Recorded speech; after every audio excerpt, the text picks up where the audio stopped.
now that he realizes that he might be in trouble with the Department of Justice for appearing to trespass, meaning stay longer than invited and refuse to leave once explicitly told to, among others. I mean, he could potentially be in danger under the SAFE Act, the thing that disallows physical obstruction of parishioners or others at a place of worship. He comes out with the following defense this morning, SOT 7. I had no affiliation to that organization. I didn't even know they were going to this church until we followed them there. We were there chronicling protests. Once the protest started in the church, we did an act of journalism, which was report on it and talk to the people who were involved, which included the pastor, members of the church, and members of the organization. That's it. It's called journalism. First Amendment, all that stuff. For all of you people who believe in the First Amendment, absolutist, there you go. So why don't you talk to the actual person who is in charge of the organization and whose idea it was to have the protests at the church before you start blaming me for stuff for which you have no idea. Thank you for your attention to this matter. I mean, he's on camera saying, we don't know what's happening. We kind of do, but we don't know how it's going to play out, mentioning the church repeatedly before they even arrived. So I get the feeling, Matt, that Don Lemon might not be telling us the perfect truth there. Yeah, well, it's, so unlike Don Lemon to not tell the truth. I mean, it doesn't matter anyway. Yes, we have him. I mean, he has himself, so he incriminated himself by recording all this, live streaming it. And we saw him out in the parking lot outside of the church before they went in. And so we know that he knew exactly what was happening. But even if he didn't, let's just say that he saw this band of leftists walking down the street and just decided to join them randomly, which no thinking person believes. Doesn't matter.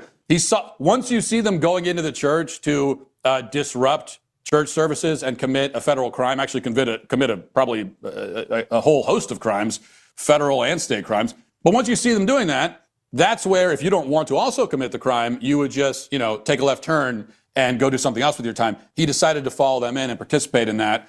And he justified it the entire time and made it very clear that, this was not just like objective reporting. He wasn't critical of them. He wasn't even objective about it. He was very much in support of it. So this really, and now he's trying to backtrack because he's worried. And I hope he has something to worry about. I mean, this comes down to the Trump administration. It's one thing to do the investigations and all of that kind of stuff. And I think they're saying the right things in the wake of this and mentioning the fact this is probably a violation of the FACE Act and everything else. But now is the next part where you send a SWAT team in to Don Lemon's house and you drag him out before dawn and you perp walk him in front of cameras and then you throw him in prison. Because guess what? That's exactly what the Biden administration did to peaceful pro-lifers. And now we do the exact same. It's time for these people to get a real dose of their own medicine for a change. Yes, FACE Act. Thank you. I said safe. That's not right. FACE. Here's more of Don Lemon inside the church, making clear, as you point out, whose side he's on. And again, trying to defend what these protesters were doing. And obviously, because he was a part of it. Here's SOT 9. I'm sure they probably call the local authorities right now, and they'll show up in a bit. But so far, no one has been hurt. People are just really angry and upset. And members of the church are trying to get them to calm down. But this is the beginning of what's going to happen here. When you violate people's due process, when you pull people off the street, you start dragging them and hurting them and not abiding by the Constitution, when you start doing all of that, people get upset and angry. And if you remember what the civil rights movement was about, the civil rights movement was about these very kinds of protests. And for some reason, in our modern era, people think that in order to have protests, you got to be, cordoned off to a certain area and, what time you can protest. There's nothing in the Constitution that tells you what time you can protest. You can protest at any time. That's the whole point of it, is to disrupt, it's to make uncomfortable. And that's what they're doing. Okay. Look, I'm sorry, but he's so dumb. I have to say it out loud. No, there's nothing in the Constitution specifically spelling out what the restrictions can be on first speech. They are limited in this country, but they absolutely can have limitations. By the way, Don, they're issued by statute that elaborates on the fundamental principles of the Constitution on time, place, and manner. Time, place, and manner can be restricted, which is why the Westboro Baptist Church crazies can protest the funerals of our dead soldiers, but time, place, and manner can be regulated so that they cannot get right in the face of a grieving set of parents that just buried their boy. Okay? That's because the Supreme Court understands content restrictions get extreme scrutiny, but time, place, and manner regulations around speech, like you can't go into somebody's place of worship, are almost always upheld. But I'm sorry, Matt, he's too stupid or partisan to care. Yeah, that's always the thing with Don Lemon is he's legitimately a very dumb person, and so you always wonder, is he? That's always the kind of, like, is he lying right now? Does he know that what he's saying is as stupid as it is? I'm not really sure. It doesn't really matter anyway. And anytime you listen to this guy or really any of these leftist protesters, they can kind of overwhelm you with bullshit. And so you don't even know where to begin in responding to it. It creates a challenge in and of itself because everything they say is so wrong that you kind of get, it's like, where do I even start? Because for one thing, he says, well, this is, to justify the, quote, protest in the church, he says, well, this is what happens when you are kidnapping people, you're dragging out American citizens out of their homes. Well, two things with that. Number one, ICE is not doing that. Number two, you're in a church. These are not ICE agents. So even if they were doing that, why are you taking it out on these just random people who are trying to, including children, as he admitted himself, who are trying to worship? So it doesn't make any sense. But I will say that if Don Lemon, so what Don Lemon is claiming that he believes that protests are, number one, about being disruptive, about making people uncomfortable, and that if you want to protest, according to him, the Constitution says you can protest anytime, any place, and there's no restrictions on it whatsoever. That's what Don Lemon believes. And that's apparently what he, that's what he supports. So I get, and I'm not, like, I just want to make clear, I'm not encouraging this at all. I'm not saying that anyone should do it, but I could only assume that if a mob of people showed up at Don Lemon's house and protested in his living room, I can only assume that Don Lemon would say, wow, well, they're making me uncomfortable. They're being disruptive. And hey, the Constitution says you can protest anywhere, any place, anytime. So I assume Don Lemon would say that and welcome it. I could only assume that. So, maybe in that case, that's the one place where Matt, he would, yeah. Of course, the irony is that Don Lemon has sued multiple people. He's like one of these guys who loves to sue people and get paid, before he realized that he could get the ultimate settlement with CNN because they wanted to bounce a black gay man, as he continuously repeated right after the rumors hit that he was going to get fired.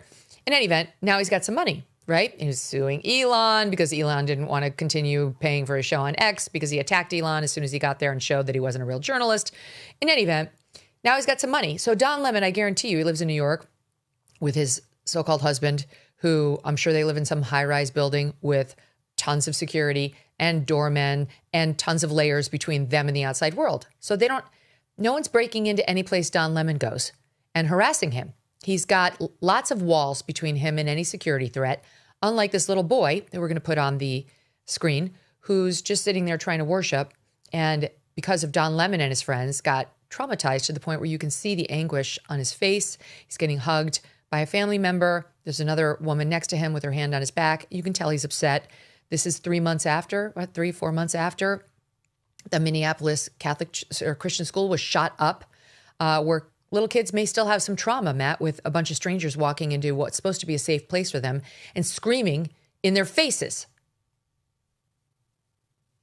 Yeah, this is one of those things that makes me so angry that I can't say. I can't say everything that comes immediately to my head when I see what these people are doing, and especially, you touched on it with, and this is a key point, with people like Don Lemon. It's like the leftists that go out there and they love to say, we got to make people uncomfortable, make them uncomfortable. Well, to a man, these are always the most comfortable people who live lives of absolute luxury. And so it's very easy for them to say, but what does it actually mean? It's one thing to say, well, we're going to make people uncomfortable. Well, what do you mean by that, Don? Uncomfortable in what way? Why should those people be uncomfortable with people like you storming into the church? Is it because they're going to be worried now that something violent's going to happen? Are they uncomfortable because they're worried that their safety is in jeopardy? Yes, that is the type of discomfort that Don Lemon and his fellow leftist domestic terrorist agitators are trying to create. They're trying to make these people not feel uncomfortable because they feel threatened. And that's always the unspoken thing when the leftists start swarming random white people, in Minneapolis who they claim are ICE agents just because they're white, or making them uncomfortable. Yeah, you are making them uncomfortable because you are making them think that you're going to do something violent against them. There's an implicit and sometimes explicit threat attached to that. A new year means new financial goals, like making sure your savings are secure and diversified. Will this be the year you decide to talk to somebody from Birch Gold Group? You know, you've been thinking about it. They use an educated approach with a deep understanding of macroeconomics.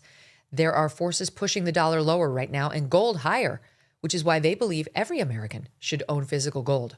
So until January 30th, if you are a first-time gold buyer, Birch Gold is offering a rebate of up to $10,000 on qualifying purchases. To claim eligibility and start the process, just text MK to the number 989898. Birch Gold can help you roll an existing IRA or 401k into an IRA in gold, and you are still eligible for a rebate of up to $10,000. Consider making right now your first time to buy gold and take advantage of a rebate of up to $10,000 when you buy by January 30th. Text MK to the number 989898 and claim your eligibility today. Again, text MK to 989898 now. Thanks so much for watching. If you like what you just saw, hit the subscribe button for more clips and full episodes.